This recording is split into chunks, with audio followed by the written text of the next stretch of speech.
Hey, it's Dr. Zero Trust. Dr. Chase Cunningham here. That's lots of doctors, but I'm going to move on quickly. I'm going to give you the top 10 things that you need to know in cybersecurity this week. I'm doing this for Cybersecurity HQ, so go check them out. Let's start with this. Number one, Microsoft addresses issues with their software. This is on the hackernews.com. It talks about some issues that they had with some pretty critical things. This critical power platform flaw after delays and criticism. On Friday last week, Microsoft disclosed that it has addressed a critical security flaw impacting Power Platform, but not before it came under criticism for a lack of responsibly acting on that. So yes, there's the Tenable reported this. This has been in the news. Worth looking at. North Korea hacks Russian missile firm. This is probably problematic. I'm not sure if you're familiar with this, but there are no Geneva Conventions in cyberspace. Everybody's after everybody. This is Hacker News. North Korean hackers target Russian missile engineering firm. Two different North Korean nation-state actors have been linked to cyber intrusion attacks against NPO. And I'm not even going to try and say this name because it's Russian, but it's Mashinostroyenia, I believe, a major Russian missile engineering company. Sentinel-1 has identified two instances of North Korea-related compromise of sensitive internal IT infrastructure, including a case of an email server compromise and the deployment of a Windows backdoor dubbed Open Carrot. So not good to see North Korea hacking Russia to steal missile secrets. Several states have been hit with a ransomware attack that is ongoing via their hospital systems. Cyber attack has affected computers in hospitals in multiple states. This is in ABC News. Looks like Manchester, Connecticut was where things started out.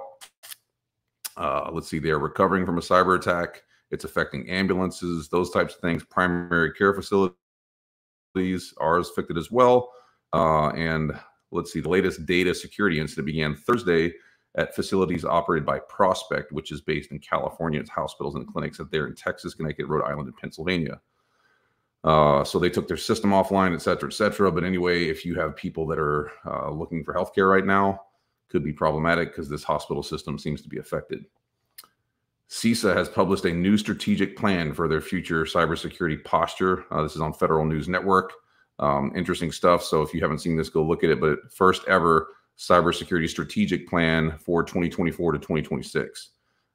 This is really good stuff. It's pretty specific. If you haven't read through this, go check it out. It talks about them building on the plan that they released back in September and more stuff going forward. So I would say this is worth your time to go read up on.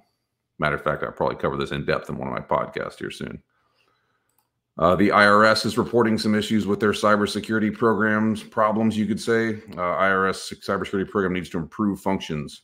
The IRS cybersecurity program is not fully effective. That's good for those of us that have taxes there, right? Due to an annual evaluation by the Treasury Inspector General for Tax Administration, which released this Monday, and the evaluation report is available on their site. The program's components are not acceptable at any maturity level.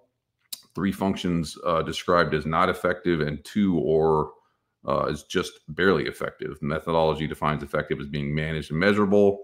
And yeah, there's more there. So if you're interested in this stuff, go look it up because your tax dollars are going there. So, whoops. 5 most common vulnerabilities for 2023. This was published very recently. This is good stuff to know because what is the difference between something that is just a vulnerability and what's weaponized is what you really should care about. Research reveals a list of common vulnerabilities showing that Apache and OpenSSH services are the most vulnerable. Security Scorecard published this. The 5 main vulnerabilities that could be used and exploited by threat actors for 2023. They're urging companies to protect themselves, including against the imminent threats posed by third-party partners that also use the software. And here it lists the actual CVEs on this site, which is on Cyber News. So go look at this. OpenSSH, Apache. There's your things to go look at to start with patching. There's a good article on HelpNet Security from Zoom CISO, the CISO of Zoom, discussing how he views cybersecurity and strategy. So check that out. There is also an article in Cybersecurity News about how to hack air-gapped ICS systems. This is interesting because people always say you can't hack an air-gap system because there's a physical separation. Not necessarily true. And now that we're talking about ICS, which is industrial control systems, becomes even more concerning. There is a first hit at the formalization of a standard for negligence in cybersecurity. Unfortunately for Microsoft, they're the ones that are staying in front of that gun. And this has been reported. This kind of goes back to what I talked about earlier with the critical power stuff. And then lastly, there's a great article by Louis Columbus on VentureBeat about why around zero trust, why cybersecurity vendors are selling tech stack consolidation with zero trust. So go check those things out. Go read up on them. Interesting things. If you're going to Black Hat this week, stay cool. I don't know how the hell you could because it's going to be 7 million degrees. I'm not going, but y'all have fun.